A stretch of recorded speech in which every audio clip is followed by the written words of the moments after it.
নমস্কার বন্ধুরা, আমার নতুন একটি ভিডিওতে তোমাদেরকে আরও একবার জানাই স্বাগতম। বাচ্চাদের খাবার হিসেবে সেরেলাক্স কিন্তু পুরো বিশ্বেই খুবই জনপ্রিয় একটা খাবার।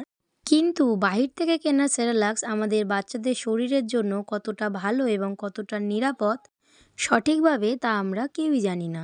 তো যেসব মায়েরা আমার মতো বাচ্চার স্বাস্থ্য নিয়ে অনেক বেশি সচেতন, তো তাদের জন্যই আমার আজকের ভিডিও।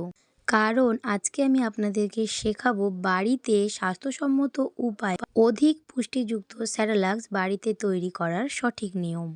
আমি এখানে নিয়েছি অনেক রকমেরই ড্রাই ফ্রুট, যেমন আমন্ড বাদাম, কাজু বাদাম, কিশমিশ, আখরোট, মাখানা, ভাজা ছোলা, মুড়ি এবং ওটস আর চিড়ে।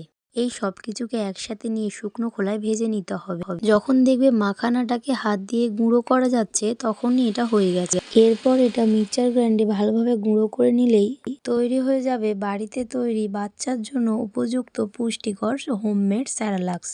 একটা এয়ারটাইট কন্টেনারে ভরে তুমি 1 মাস পর্যন্ত এটাকে স্টোর করতে পারো। খাওয়ানোর নিয়ম শর্ট ভিডিওতে পাবে।